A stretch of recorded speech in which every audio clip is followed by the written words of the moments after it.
This conference will now be recorded. And analyze problems for ongoing development for the team. So here's an example of our men playing against, I think it's Mexico the other day. So we'll see that all these principles of play. Let me get this thing out of the way so I can read it myself. We're going to look at the Navy team, or the black. I'm not sure what color they were wearing that day. Black team here prevents. This is their goals. They are defending in their own half, so they want to prevent the team opponent from playing forward. They want to force an accurate pass. They want to regain the ball, deny chances to prevent goals. And this is an order of their priority. So you'll see the principles of play here are actually organized based on their strategy. Their primary strategy is always to get balanced and stay organized and stay balanced. And then in that shape, first, they go into pressure, cover, and balance, those principles of pressure, cover, and balance. So if we can think of defending strategies in one of three categories, it's either a ball-oriented, where the primary focus is getting the ball as early as possible and almost winning the ball off the opponent's feet, right? It's ball-oriented. It is space-oriented. So their main framework that they think about is the spaces between teammates. This is a lot of teams play zonally in order to help that. So their main idea, first priority, is to get compact and limit this amount of time and space that the opponent has to play in, as opposed to directly attacking the ball. And then the last way to look at it, or worldview, if you would, is goal-oriented. So there's ball-oriented, space-oriented, or goal-oriented. The goal-oriented is like deep defending, maybe the old Italian catenaccio, if you want to characterize it that way, where the primary emphasis is to protect the goal, and it's usually coupled with a counterattacking philosophy. But here we're going to watch the United States play, and it gets pretty clear that they are in a space-oriented defending strategy. So we'll just let it go here.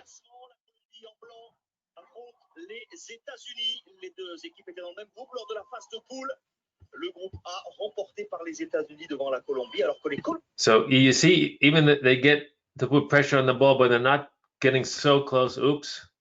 They're not getting so close that they are trying to win the ball. They just want to make it sort of predictable. You see, they just stand them up. And you see here that clear zones are starting to happen. And back even here, just that passing off of players, they're in their zones. They're trying to keep the blocks tight. You see how tight this team is. There's 9 players in about a 20 by 30 space, and some players not even occupying an opponent. They're just occupying a space. So here their roadmap is very space-oriented. They put a premium on getting pressure on the ball, cover, right? Now it's pressure. But pressure, cover, keeping the gaps tight, moving as a unit, and really just trying to keep the ball out of vital areas, make them play wide, right? And then they'll keep it wide, and usually with that type of pressure, they end up playing the ball out or giving the ball away. So it's relying heavily on intercepting passes and just keeping tight and reducing the amount of time and space that the opponent has to play in. So this roadmap, this descriptive of the general principles of play, fits their style or fits their game strategy. So it might be a good time to pause here, see if anybody has any questions. Maybe you can add to the chat or speak up on your mic.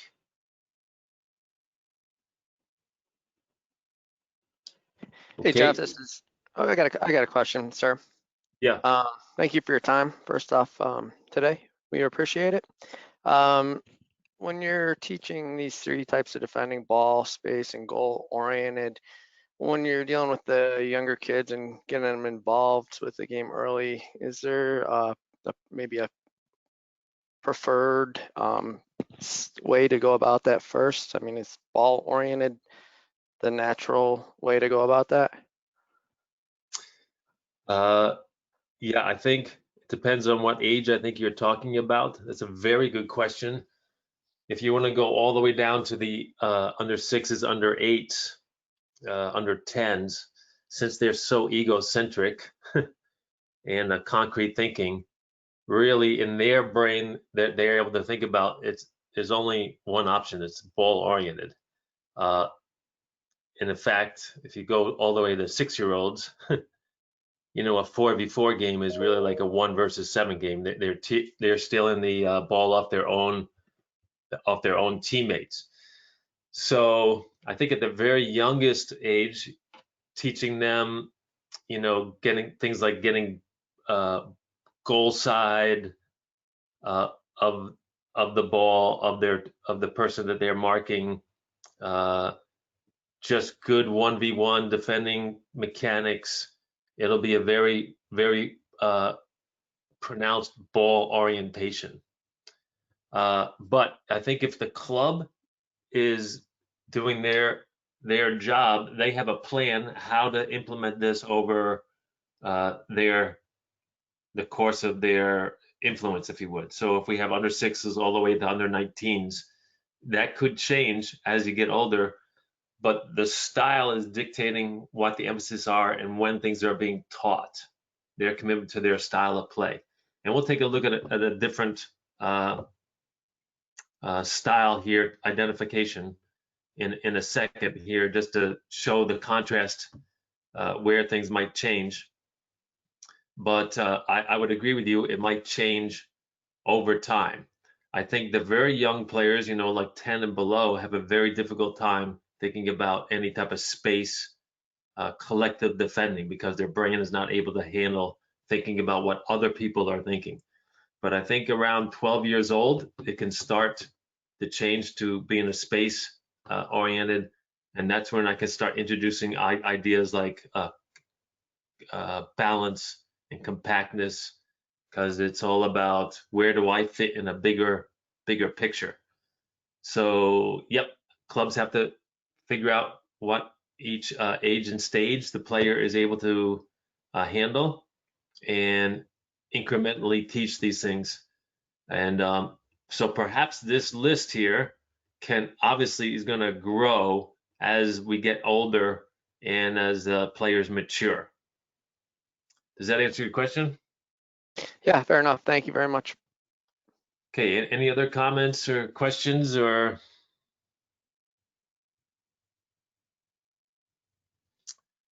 Okay, again, we're sort of just throwing some ideas out here, and then it's up to us to figure out how to implement them. So here's back in the day, if you took the coaching schools, here's a list of the principles of defense, right?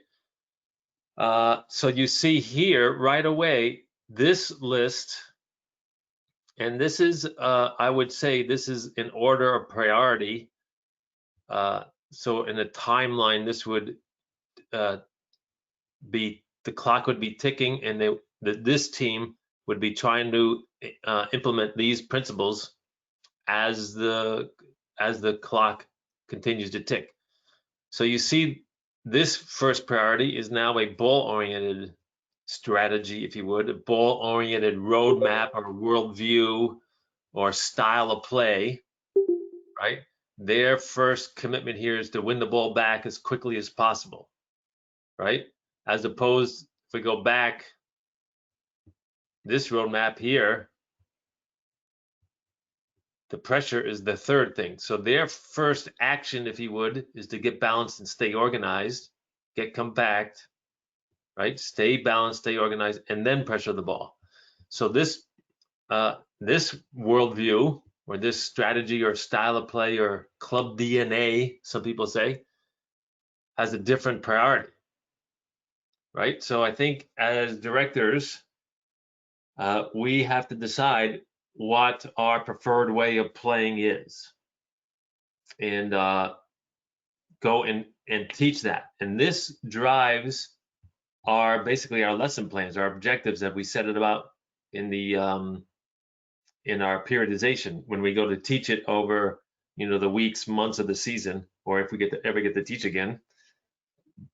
So here's our principles of the defense, right? Here would be the principles of attack. And this, again, this is one worldview. So here, the first choice is to penetrate.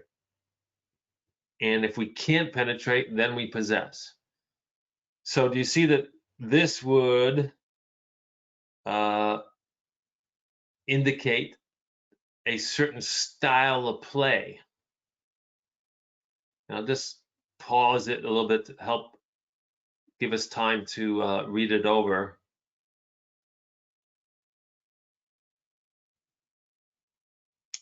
With the question in our mind, which style of play is this sort of maybe would match their style?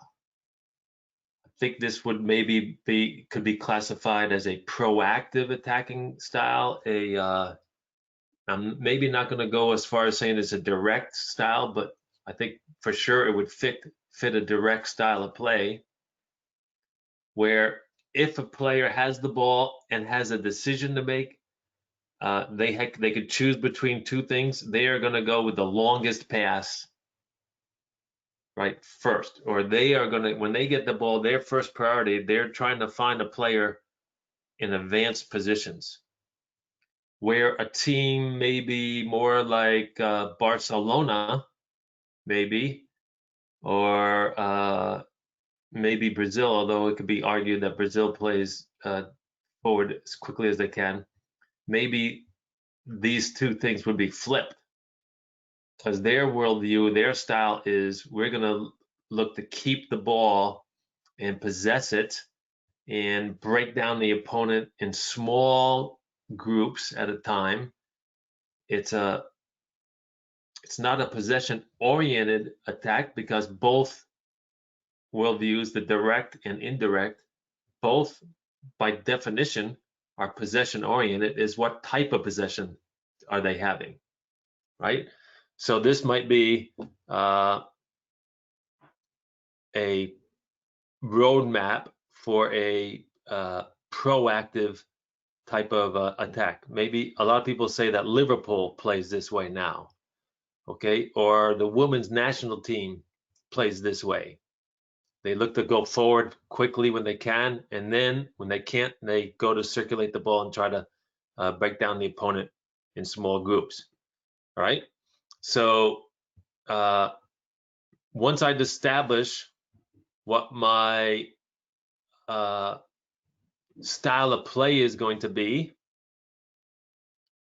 right, and I come up with the general principles in order, that also leads to what the key qualities of the player are.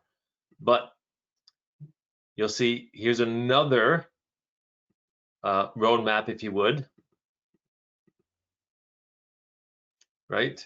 So this, it seems, is different than that principles of play list that we had on the last page. This one, their first priority is to spread out, and we used to call this width and depth, right, in our old vocabulary. Spreading out gets to draw the opponent apart, because they have to come out and defend those wide spaces, which is going to unbalance the defense a little bit, right? So their first idea is to spread out, utilize space by triangulation, and then once we establish that shape and that ability, then we look to penetrate. And if we do the first two effectively, it's going to open us up for more chances to go forward and penetrate. So let's see a clip here, see if this roadmap fits this team. All right, so we're looking at the Blues here. This is our women playing. Got some fresh legs in there. And the bad thing is the total number of caps for those 6 subs is probably less. So we see, right? But they can. So right away, this decision just to play this short ball out there has sort of a hint that they're looking to spread out. Then this is going to allow them to utilize space, triangulate, and once they get the opponent spread out by their shape, then that's going to open up chances for them to go forward. Soccer playing country. So here we go, creating 2 versus 1s. Looking across it, nice ball, Morgan! Goal! Right, so the variables in attacking, these principles, You can get some fresh legs in there. right, they're definitely spreading out. The total number of caps for those 6 subs is probably Right. less than 10. They're going to utilize the space, triangulate, right? So they're creating this shape that applies that principle very well. Soccer. Then she's dribbling until she's picked up, and then she's going to pass forward because the triangulation gives you a lot of options. Here we create actually a 3 versus 2 on the side. Can be looked as a 2v1, but it's definitely a 3v2. Create diagonal passing lanes from wide positions. Right, allow us to play vary the types of run. There's a width, there's penetrating ones, there's width on this side. They get numbers in the box, right? Play an early cross if possible, get numbers in the box. And last but not least, they look to push the numbers up. So you see, that last question, is this based on age groups? Well, maybe at the very youngest ages, we just work on those 2. And as the players mature, we start layering in this information. And definitely this one, you know, if our under 12 teams, if we're getting great chances in the box, we hope our backs are already up to the midfield line and keeping the team compact, which is getting them to think about, if I lose the ball, now we are defending, and my attacking shape is going to help my effectiveness in defending, and vice versa, right? So here we have a roadmap that seems to fit this team, right? Just given that one clip. Now, of course, I'd have to watch, you know, maybe 50 or so of those building opportunities to see how they play, to see if this is a constant way for them to play and fitting their, you know, their strategy.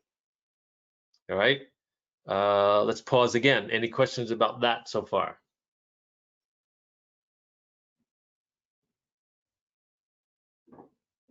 Or even some comments?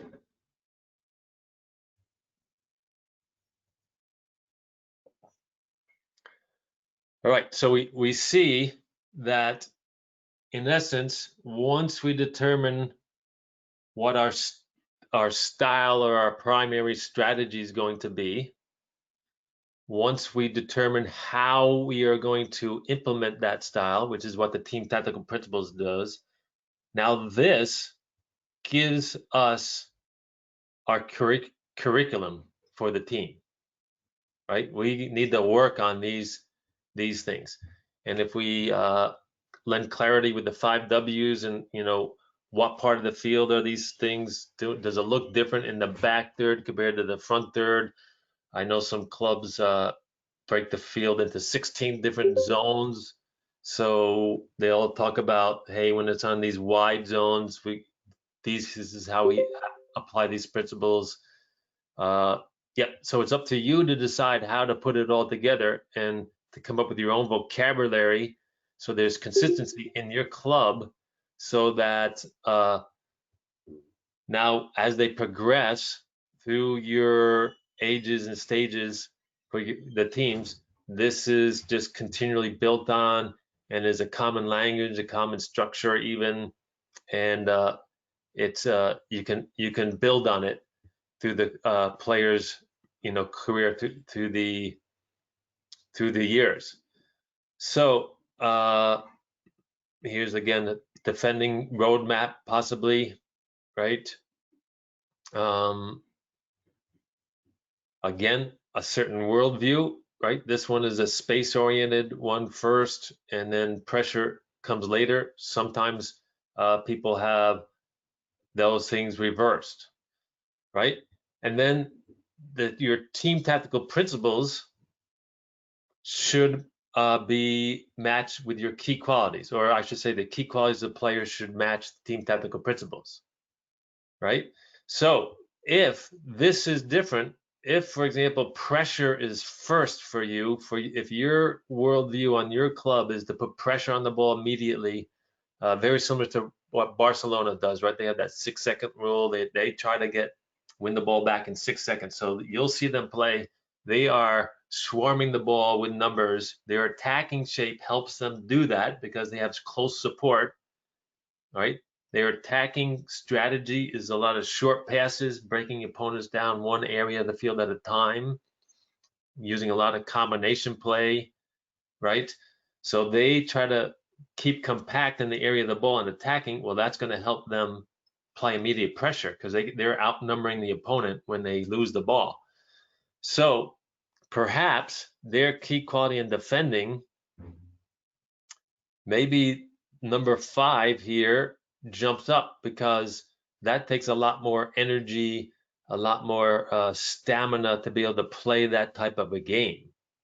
So maybe this priority jumps up, where if it's a space-oriented defending strategy, it makes sense that their number 1 priority here is to get them to read and understand the game and make decision making based on a collective action of a group. So that's a different key quality that's needed of the player. So whatever it is, however you come up with whatever style you come up with, I think those things have to match. So yeah, here's our U.S. Soccer's 6 key qualities, and I think you have to come up with your own and prioritize each one based on how you play, right? And again, yes, I would say this is based on ages and stages might change, right? So at the very youngest age, do you prioritize technical development for the younger players? Because this is something that's difficult to really impact when they get older, right? Are you getting them? Is this a real priority for you at the younger levels? Obviously, it's not going to be 90 minutes, but is their focus a priority at the younger levels? Maybe not. Maybe taking responsibility for themselves when they're at the younger levels might get a priority. So again, there's lots to do to make it custom make it to your club. So here's where you are, right? Your interpretation of the game, your interpretation of how it should be played, your style of play is going to affect how you read and analyze the game, right? The structure based on your roadmap is going to determine how you analyze player performance. Like if they are playing direct, if your style is a direct style, that's how you assess your player decisions. If you're trying to play direct and they are making these different passes that don't match that, then I'm going to assess that player a little bit differently based on your style, right? So this is what we all do as coaches, right? We determine what the 5 W's are, who, what, where, when, why, and our training sessions translates into describing a goal and objective for the training session or even the game, right? Create a training session, execute it, right, and then put them back in the game. So that roadmap and observational structures definitely impacting that that process, right?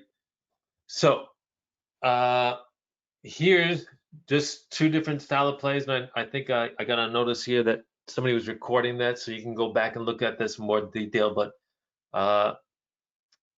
look at, here's two contrasting styles for two different clubs that I worked with, and they came up with these style of play statements to guide all their training and all the development, right? So let's just look at this in possession, that when we have it, look, in build up, we will combine player movement and ball movement to influence the defending structure of the opponent. Our primary focus is to play forward through the opponent as efficiently as possible with the fewest combinations. So this is like a direct style or a Liverpool style of play, right? They look to go forward as quick as they can. Look, contrast the other thing. We want to play out of the back and play through the opponent's lines of blocks, utilizing short passing combinations to penetrate forward.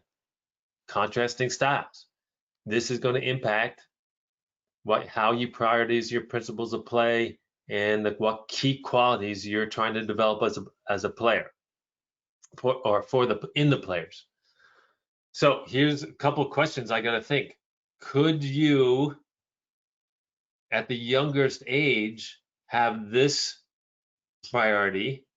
Because this is going to demand more players with higher technical proficiency. So perhaps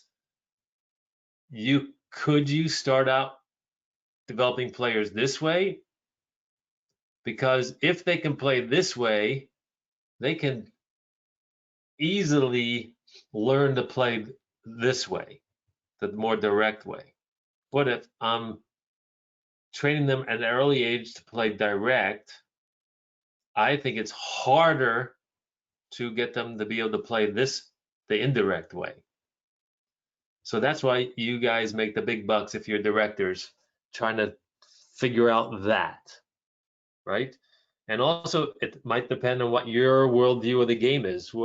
How do you see the game being played? Now, this is like, if I could say, this is like the flavor of the month. People like to try to play like Spain and like to play Barcelona way because they think that that's the beautiful way, and it's hard to argue with that. And that's been an effective way in the last 5, 6, 7 years. But do you have the players in order to play that way? Right? We all want to play like Spain and Barcelona, but we very rarely do we have a team full of, Xavis and Iniestas, Messi's, a goalkeeper that can play with their feet the way they do. Yeah, so maybe this is for the realists in the world to get to play this way. All right. So both approaches these are just two approaches to play. Look at when they're defending out of possession, we engage the point of the ball with the primary principle, prevent forward progress with the ball. That's they want to get pressure on the ball right away. This priority on over here, club group 2, once organized into the defending block, see what is a totally different approach. They get organized in the block first. Group 1 over here, they engage the ball first. So 2 different ways to do it. And again, I think these are roadmaps. They're not the roadmap. That's why you get the big bucks to figure out how you're trying to play, and and then implement a plan of how you're going to get that structure into the teams, and put it all together for them. Comments or questions? We're right about at the 40-minute level here. How can I not share my screen here?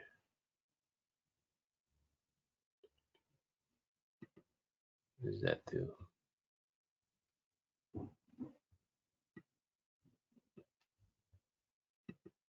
Should be able to find the screen icon and turn it off. There we go. Just did it. How about that? So, yeah, questions or comments? Started getting off on a little, oh, Jessica Nash. Good to see you again, Jess. Good to see you, Jeff. Thanks for doing this. Any comments, questions?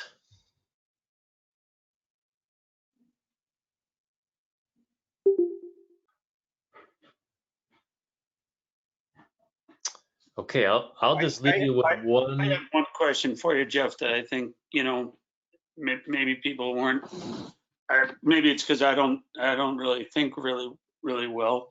The the difference between team tactical principles is basically, is the way I understand it. I'm kind of filling in the question as best I can.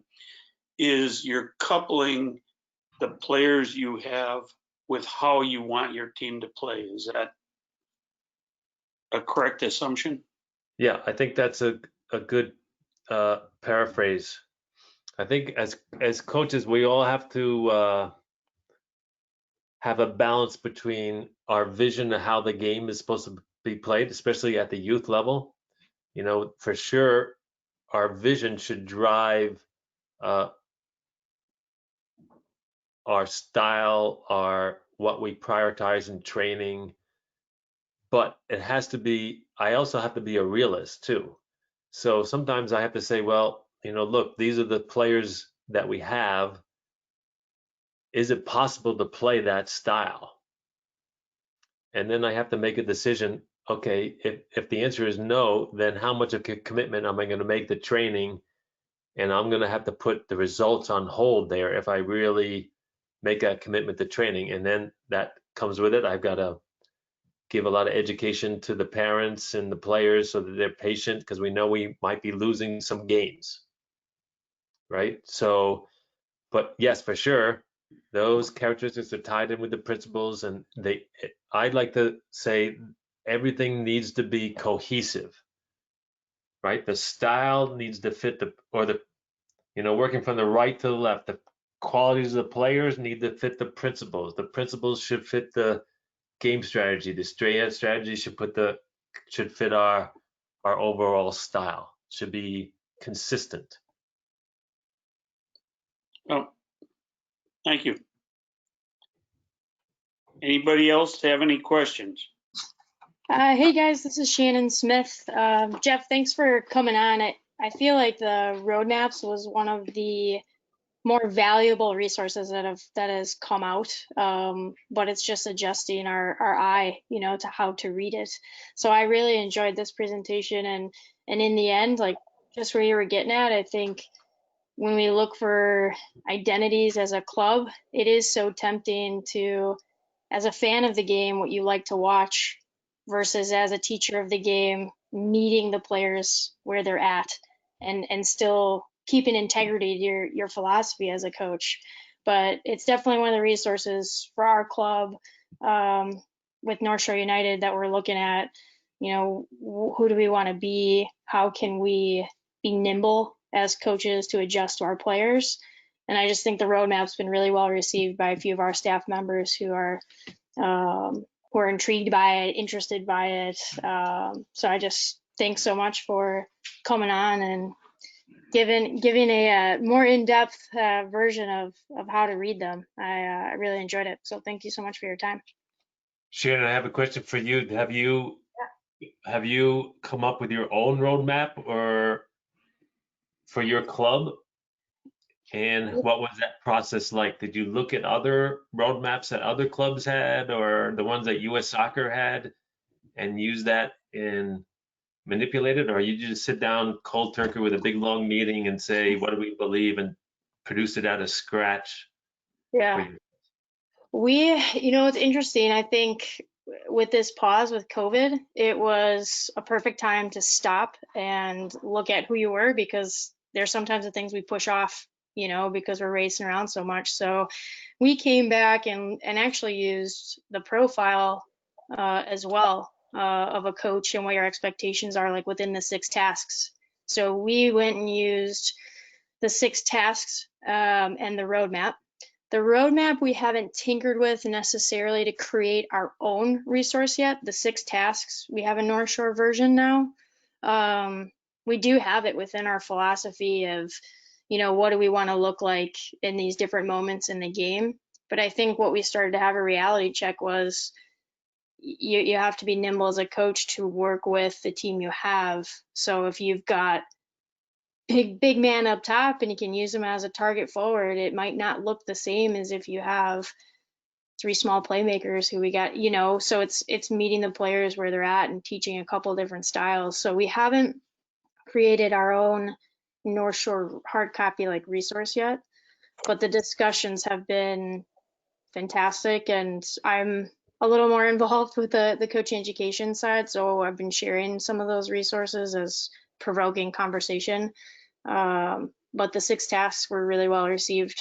I think when you start to add a couple fresh resources and pause and dive deeper, when you have time like this, that we've had, it's been really good. So I had asked if this was recorded. I see Chris on the chat as well as asking if the presentation will be available.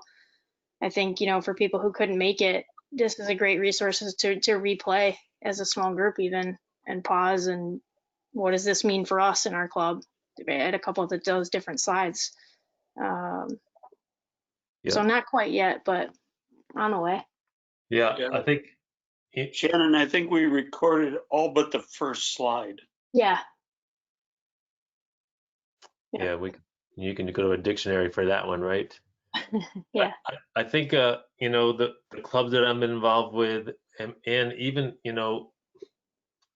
work with the national teams, we had a lot of discussions about how we should be trying to play from the 14 all the way up to the senior team, and what should we be prioritizing at the different ages. Right. I remember one pretty compelling discussion we had at one point was, what should our style be? What's our end game for our senior team? And there were some in the room that were arguing for.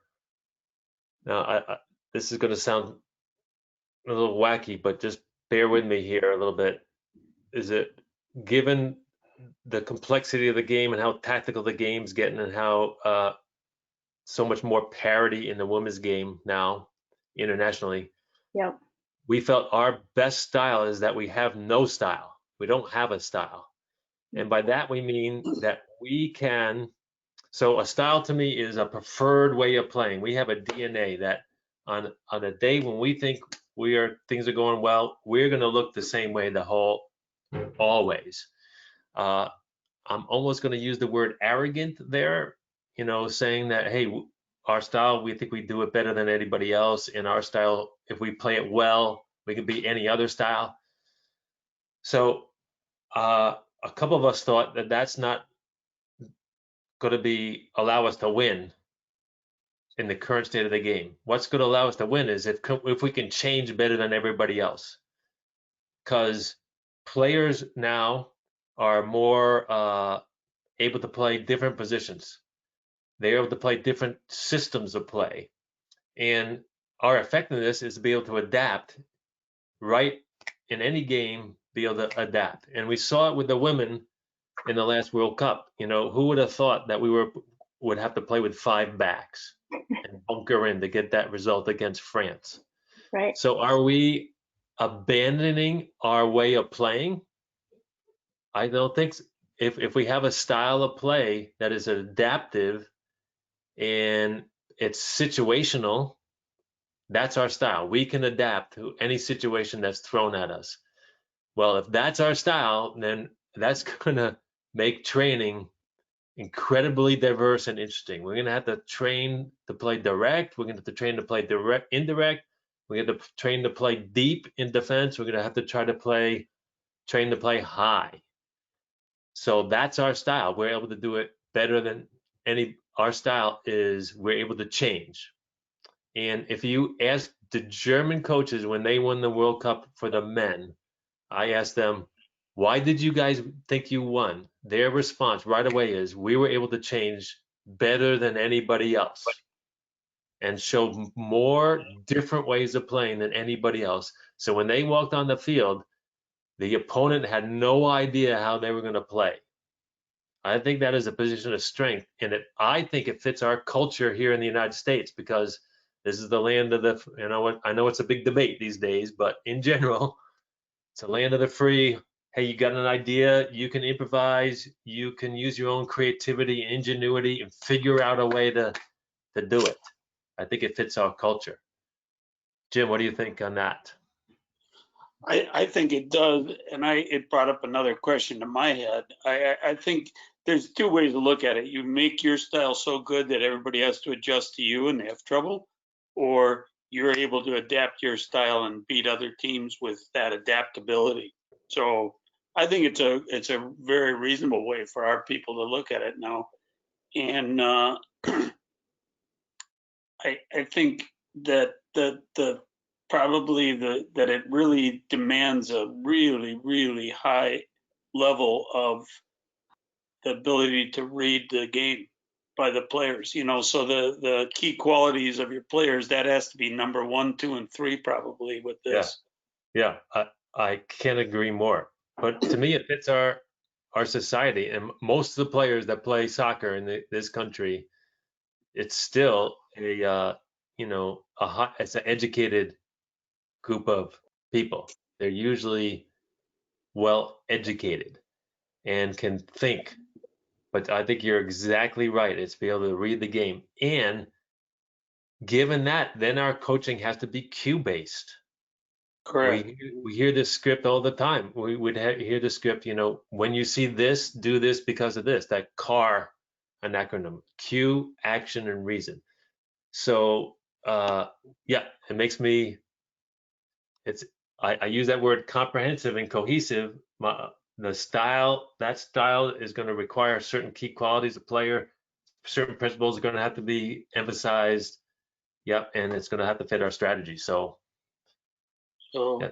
There's a gentleman who's had their mic on for a while, Lars Nording. Did you have a question, Lars?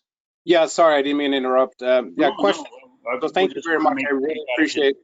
Yeah, I really appreciate the session from both of you guys. The question I have is, where can I readily find more educational material or templates, like you said, Jeff, so we don't have to, have a war session and create something from scratch? And the second question, and based on the last discussion, was, how do you write your principles of play if you want to be a chameleon? Yeah, I think, well, I like that word chameleon, Lars. That's pretty descriptive, and you can use that with your staff. That would lend clarity to what you're trying to do. I think, well, to answer that question first, I think Jim hit it right on the button. If a chameleon is your style, then you're going to have to have on the priority principles, the decision making.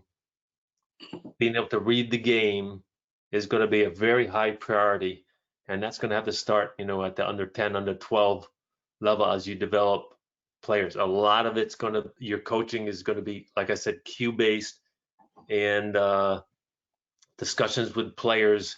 Hey, when you see this, what are you thinking? What the opponent is charging at you.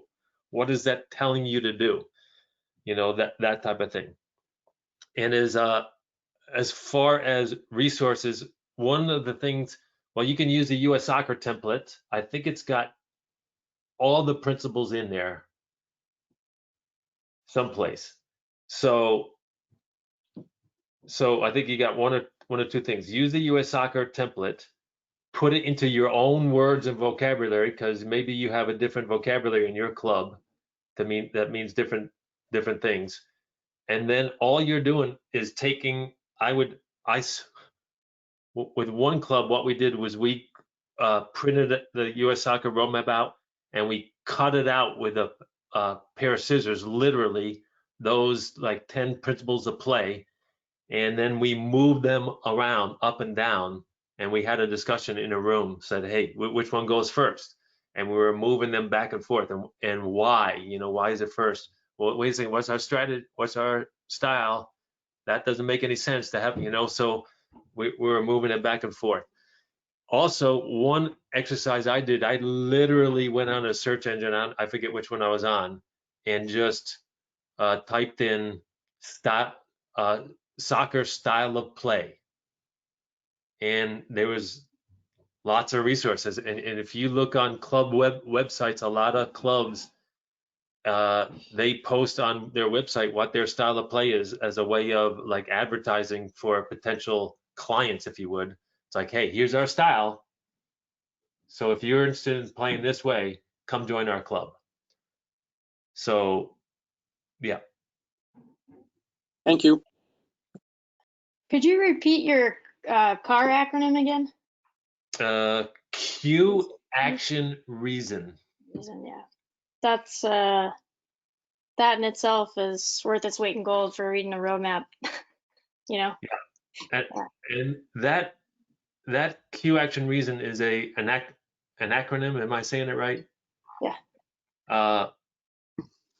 That I have playing in the back of my head when I try to give information into a training session.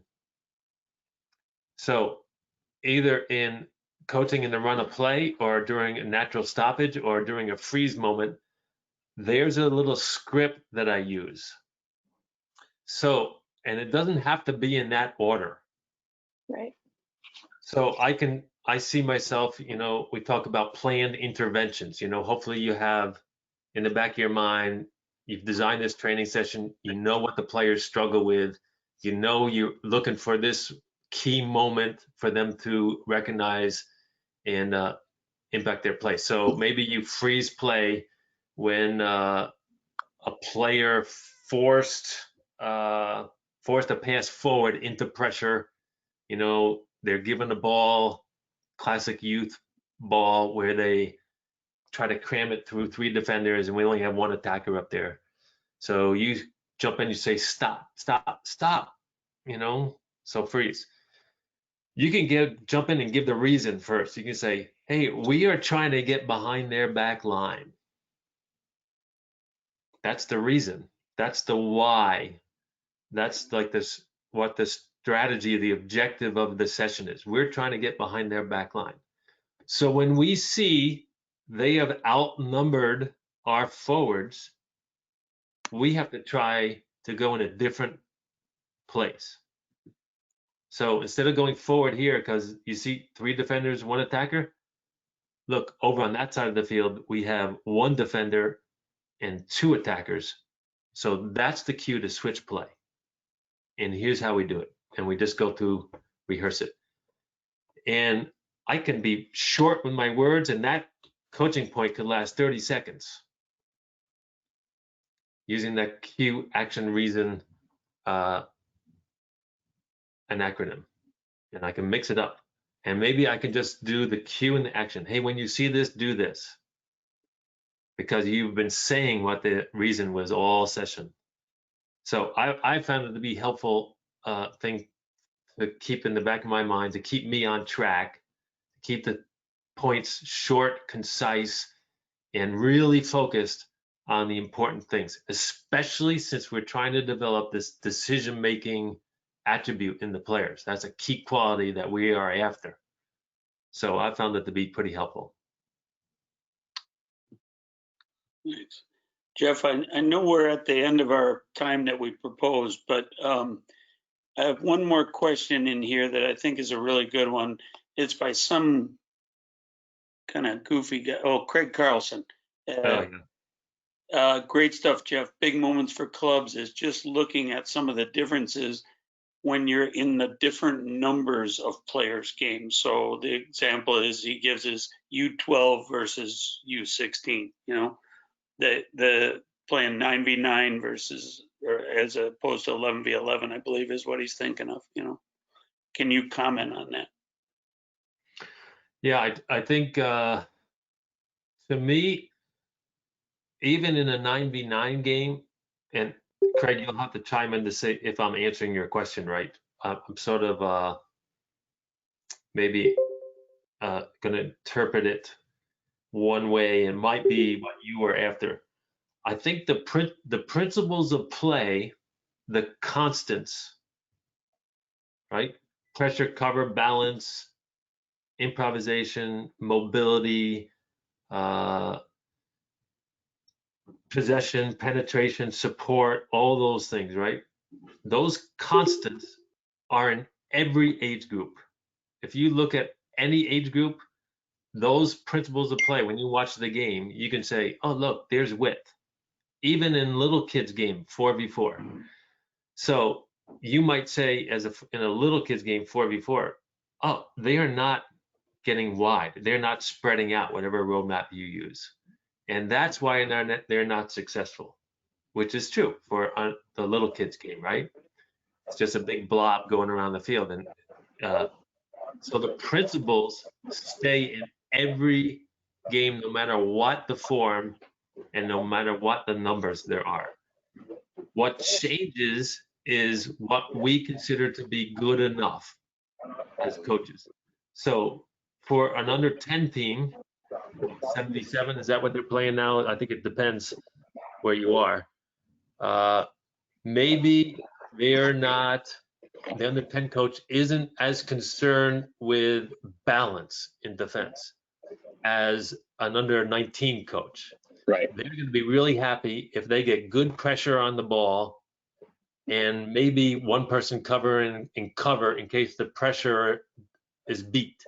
And then there's another person there to supply pressure. So an under 10 coach, that's what they'll be satisfied with, and that's what they'll be emphasizing, pressure and cover. But the principles are still the same. They're still balance or lack of balance, right? So Yeah. the principles are in every age group. It's what we as coaches decide should be the emphasis for them. And if you take the U.S. soccer roadmap, you could almost say like the first two principles of defense, those are good for like under 10s. Then under 12s might add another two principles. And all the way down to, you know, they are setting up for a counterattack. Well, that's a pretty advanced concept that under 10s cannot do, but under 16s should be able to do, right? So I think that might be what we're getting at. Yeah. Craig, Yeah, I appreciate that. That's a great answer. So I was really just getting at exactly that. So, you know, U12s, maybe you're playing 5v5 or 6v6, getting the pressure and the cover right. Whereas the U16s, you're starting right in at 9v7 or 8v7 to goal and working on the whole unit, more than one line, you know, so. Yeah. Excellent. Thank you for that. Craig, that's money way of saying it. Working on more than one line. Right. You're going to work on more than one line the older they get. But even, you know, when I was coaching the under 19 national team, people were shocked how much time we were spending playing 5v5. Oh, right. Absolutely. Absolutely. 2v2. So, yeah. But your idea is right. And Craig, as you know, I've heard you say this before, thinking about 3 lines matches their cognitive ability. That's right. Man, under 12s cannot conceptualize 3 lines, right? That's a very abstract thought to be able to think what somebody else is thinking. That's abstract thinking. So, yeah, the bigger the numbers, and it is going to be, you know, that's ages and stages. That's why we made the big bucks, because we could actually have a 12-year-old that can think about 3 lines. Have you met one? Right? Not many. Yeah, not many, but every once in a while one pops up, right? Yeah. Yeah. And do we know some under 19s that cannot think of more than one line? Yeah. I had some on the college team last year, man. This guy, he was all about getting the ball, man, pressuring the ball, and wherever it was, he was like playing like a junior higher, just chasing the ball around. So yeah, that's what makes life interesting, I think, huh? So a lot of this information, Jeff, and I just want to put a plug in for some of the courses, and I know we're in terrible times and we're redefining the courses, blended and in person and less in person, obviously, for now. But for sure, the question from Lars is where can you get more of this information? And it is actually taking the courses. So a lot of people, you know, like myself, went through the old courses, and this is new information, and it's different way of putting it out there. And you know, so for me, I would highly recommend people look at the courses, you know, for your club coaches, the U11, 12 coaches, you know, the 9v9 module or the 11v11 module, for those coaches to get more introduction into these courses. So really good, really good. So thank you for your time, Jeff. Yeah. And I think if I could say, if you have a good instructor, the instructor is going to be saying, this is a way. That's right. And you're going to have to figure out, and I had to figure out once I started teaching this stuff, what my way was when I got back with the team that I was working with, right? So, yeah, I mean, the coaching school, and I know, Craig, you've said this before, the coaching school is the beginning, right? That's right. It's like, okay, you got this information, you got this process, now what? And you're gonna have to make it yours then after that. Right. So, yeah. And not to just say that this is important, and I'll leave it alone. I know we're running over a little, Jim, but for sure, Jim and I and you are resources to people. I've been copying and pasting portions of the newer, you know, information like player actions. That's just one page document that I'm sending out to people. 4v4, 7v7, 9v9, 11, the player actions, beautiful information, just really great. So for all of you, we're always here to help you. So thank you for that time, and I'll pass it on to you, Jim. All right, Craig. I think I was going to do a little PowerPoint presentation, but it's all reminders for you folks about we're going to phase 2 now. And I know a lot of places you may not be able to go to phase 2 because your municipalities will not allow it. So be aware of that. And look at the resources that we'll be sending that. I'll send the PowerPoint out to everybody. You can look at it and you get all the resources off of it, because that's basically what it was going to be. So rather than take your time, because we're probably the longest one we've ever had, but I think really worthwhile. So I'd like to thank Coach Pill and very much for that, you know, great presentation on how to think about the roadmaps and how you can organize them for your clubs and why you should, which is even maybe more important than how. So those are all things that he did a great job with, and everybody can give him a big round of applause and a few snaps. All right. Thanks, Jeff. No, thanks for having me, Jim. I like hanging out with you. All success, man. The Yoda of soccer. All right. And everybody else, thank you very much. And we'll send out the PowerPoint, and it'll have the link for the recording of this as well. All right. Thank you, Jeff. Bye now. Thank you. Thank you. Thank you very much.